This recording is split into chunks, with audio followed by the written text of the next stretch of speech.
ఎలా పిలిచినా చేసుకునే ప్రాసెస్ మాత్రం ఒక్కటే.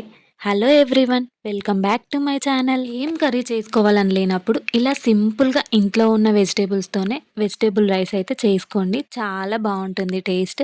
అండ్ దీన్నే వెజ్ పులావ్ అని అంటారు. వెజ్ బిర్యానీ అని కూడా అంటారు. ఇంతకీ ఈ రెసిపీని మీరేమని పిలుస్తారో కామెంట్ చేయండి. ఫస్ట్ అయితే మనం తీసుకున్న వెజిటబుల్స్ అయితే అన్నీ మంచిగా వాటర్‌లో ఏసి నీట్‌గా వాష్ చేసుకోవాలి. వాష్ చేసుకున్న తర్వాత క్యారెట్ అండ్ ఆలూవి మాత్రం పీల్ తీసేసి వాష్ చేసి మళ్ళీ పక్కన పెట్టుకోవాలి.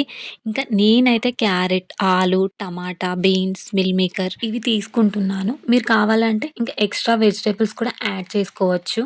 ఇప్పుడైతే మనం వాష్ చేసి పెట్టుకున్న అన్ని వెజిటబుల్స్ అన్ని కట్ చేసుకొని పక్కన పెట్టుకోవాలి. నెక్స్ట్ అయితే బియ్యంని మంచిగా కడుక్కొని ఒక హాఫ్ అన్ అవర్ ముందే నానబెట్టుకోవాలి. ఇప్పుడైతే స్టవ్ ఆన్ చేసుకొని గంజి పెట్టుకొని గంజి వేడయ్యాక అందులోనైతే ఆయిల్ వేసుకోవాలి. వీలైతే నెయ్యి వేసుకొని చేసుకోండి, టేస్ట్ ఇంకా బాగుంటుంది. ఇంకా ఆయిల్ వేడయ్యాక బిర్యానీ స్పైసెస్ అన్ని వేసుకోవాలి. లవంగాలు, యాలకులు, చెక్క, సాజీరా, అనాస పువ్వు, బిర్యానీ ఆకు, మరాఠీ మొగ్గ అన్నీ వేసుకొని బాగా కలుపుకోవాలి.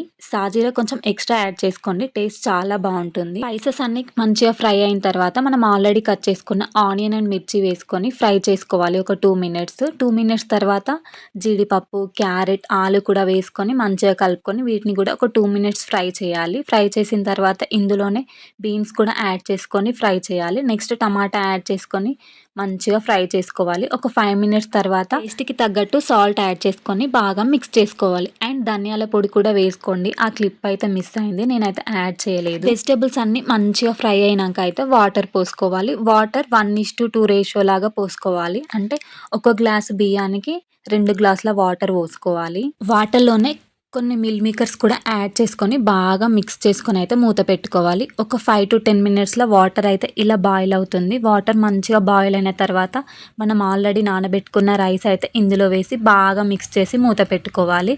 మధ్య మధ్యలో అయితే కలుపుతూ ఉండాలి, ఎందుకంటే వెజిటబుల్స్ అన్నీ పైకి వస్తూ ఉంటాయి. రైస్ అయితే కిందనే ఉండిపోతుంది, అందుకే మంచిగా మిక్స్ చేసుకుంటూ ఉండాలి. ఇంకా రైస్ అయితే 90% కుక్ అయింది చూడండి. ఇట్లా 90% కుక్ అయిన తర్వాత మీరు కావాలి అంటే ఫుడ్ కలర్ యాడ్ చేసుకోవచ్చు. నేనైతే నెయ్యిలో పసుపు కలిపి వేశాను. పైనుంచి పసుపు వేసుకున్నాక మూత పెట్టి అయితే ఒక 5 మినిట్స్ ఉంచాలి. 5 మినిట్స్ తర్వాత స్టవ్ ఆఫ్ చేసుకుంటే సరిపోతుంది. పైన కొంచెం కొత్తిమీర కూడా యాడ్ చేసుకోండి. నేనైతే నా దగ్గర లేదు అని చెప్పేసి అయితే నేను యాడ్ చేయలేదు, మీరైతే యాడ్ చేసుకోండి. వెజిటేబుల్ రైస్ అయితే రెడీ అయిపోయింది. చూస్తుంటేనే తినాలనిపిస్తుంది కదా. ఇంకేముంది, సర్వింగ్ ప్లేట్లో సర్వ్ చేసుకొని తినడమే.